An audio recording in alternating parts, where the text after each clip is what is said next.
কয়েক মাস আগেও বিজেপি বিরোধী ইন্ডিয়ার মঞ্চে সোনিয়া গান্ধী রাহুল গান্ধীর পাশে দেখা গিয়েছিল মমতা বন্দ্যোপাধ্যায়কে, কিন্তু লোকসভা ভোট আসতে আসতে আমূল বদলাতে শুরু করেছে ছবিটা।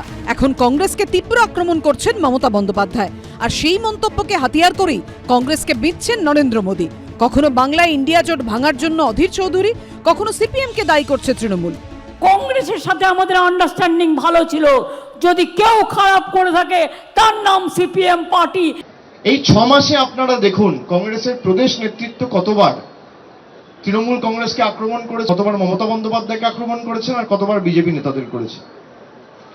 কংগ্রেসের প্রদেশের নেতৃত্ব সে বলছে বাংলায় রাষ্ট্রপতি শাসন দরকার। বিজেপির ট্রোজান হর্স কে? তৃণমূল শীর্ষ নেতৃত্ব যত কংগ্রেস ও সিপিএমকে আক্রমণ করছে, ততই বাংলায় কাছাকাছি আসছে বাম কংগ্রেস। এই পরিস্থিতিতে সূত্রের খবর, বাংলায় কংগ্রেসের সঙ্গে জোটে যত দ্রুত সম্ভব আনুষ্ঠানিক শিলমোহর দিতে চাইছে সিপিএম।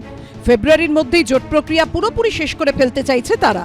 আলিমুদ্দিন মনে করছে, প্রতিবারই জোট চূড়ান্ত করে আসন সমঝোতা শেষ করতে করতে প্রায় ভোট চলে আসে, তাতে আর ভালো করে প্রচারের সময় পাওয়া যায় না। জোটের বিষয়টা মানুষের কাছে সেভাবে পৌঁছে দেওয়াই সম্ভব হয় না, তাই এবার লোকসভা ভোটের আগে আর সেই দেরি চাইছে না সিপিএম। 2019-এর লোকসভা নির্বাচনে মূলত কে কটা আসনের লড়াই করবে তা নিয়ে তারা চূড়ান্ত সিদ্ধান্তে পৌঁছতে না পারার কারণে তাদের মধ্যে জোট প্রক্রিয়া ভেস্তে যায়। তবে এবার অনেক আগে থেকেই কিন্তু সেই আলোচনা শুরু করে দিয়েছেন দুই দলের শীর্ষ নেতৃত্ব, এমনটাই সূত্রের খবর।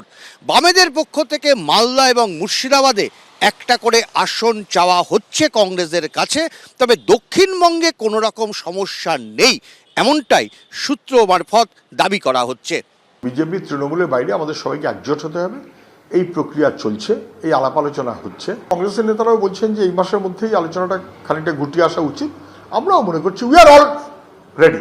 মৌখিক একটা এক্সচেঞ্জ অফ ভিউজ হয়েছে রাহুল গান্ধীর সঙ্গে ওদের নেতাদের সিপিএম এর। আমাদের ওপর থেকে হচ্ছে দেখলো সব।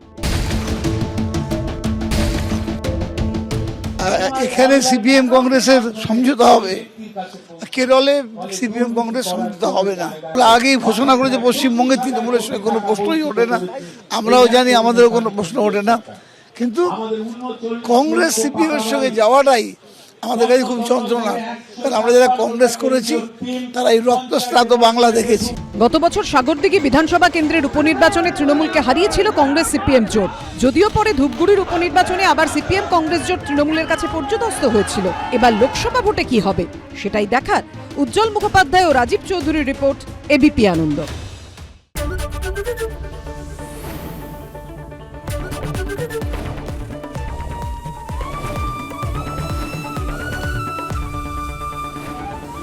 এবিপি আনন্দ, এগিয়ে থাকে, এগিয়ে রাখে।